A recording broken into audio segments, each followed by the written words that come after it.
Yo, what is up guys? It is G with EastSideMiniMobberz, and in this video we are going to be making a homemade custom mini bike chain tensioner for our brand new custom blue Motovox mini bike we just finished building. And to build one of these mini bike chain tensioners, as far as tools go, you will need a welder, you'll need a grinder, and some miscellaneous tools. But as far as parts go, you will need a mini bike chain tensioner setup. So you can see I have the roller here with the bolt, the correct spacers with some washers and the nut.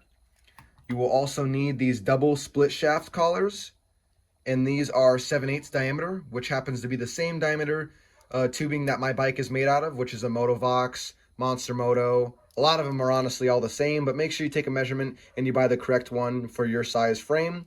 So I will be using 2 of those, which will also add in structural rigidity of the tensioner.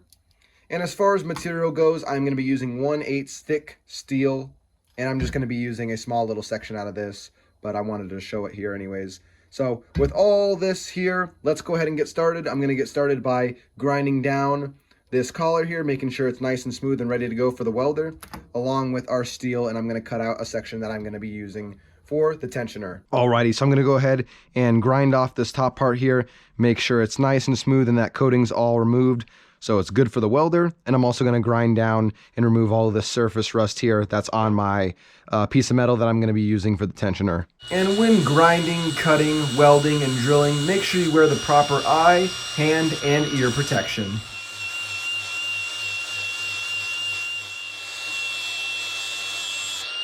Perfect, now we can go ahead and cut out the section that we're going to use and what we're going to need for our chain tensioner.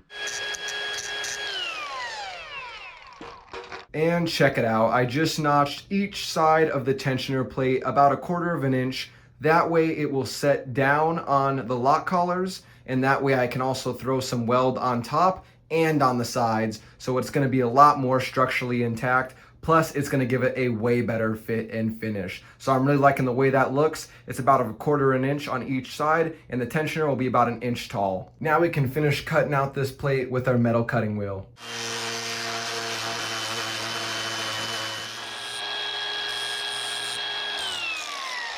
And check it out, you can see we have our plate cut out, and that's going to mount up perfectly there with the collars. So you can see our piece of metal here is perfect. It's going to be real nice, real low profile, and you can see with the notches on there, once that mounts up, it'll be real flush.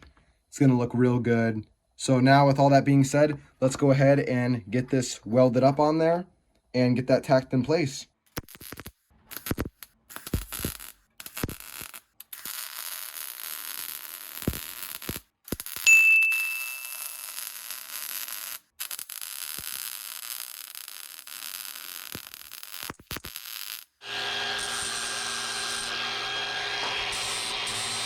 And would you check it out, the chain tensioner is completely constructed. This thing came out looking sweet and should work real good. What I'm going to do now, so I can run my chain tensioner assembly, what I'm going to do is I'm going to drill a hole and then wallow it out with a Dremel the whole way along this. So I have a whole slot I can adjust it from. So I'm going to do that now, and then it'll be throwing some paint on it. Going to go ahead and start off by drilling my first little hole.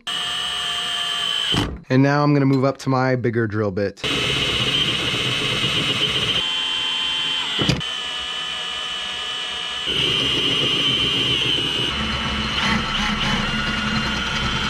Now I'm going to go ahead and wallow these holes out with the Dremel.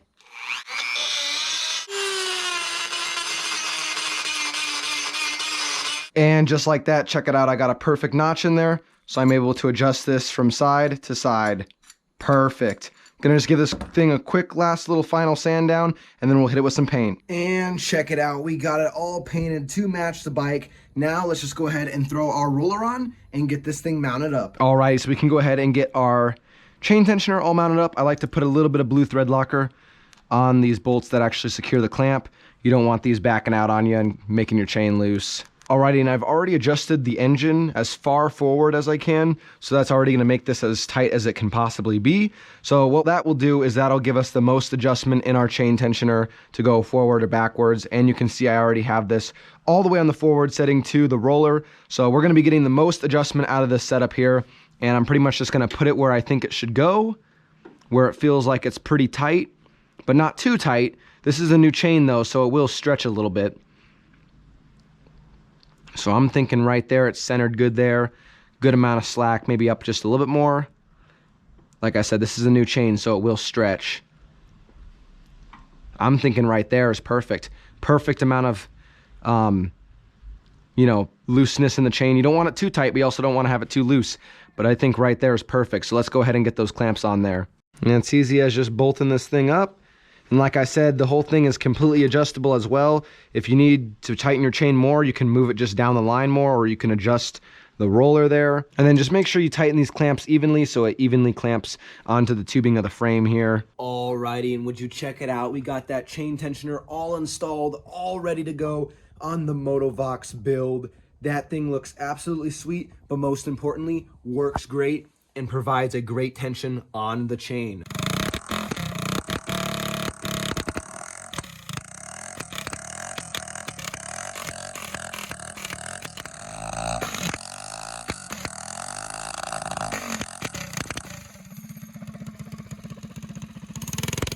And that is how you make a custom homemade mini bike chain tensioner. Now, I do know there are a few companies and people that have made a product very similar to this online, and in no way am I trying to copy or say that mine is better than theirs. In this video, I just simply show how to make a super easy DIY mini bike chain tensioner that looks cool and is super effective. If you guys did enjoy this video, make sure you guys drop a like and subscribe, and stay tuned for the new mini bike videos that will be hitting your YouTube page very soon, as you're not going to want to miss them. EastSideMiniMobberz out.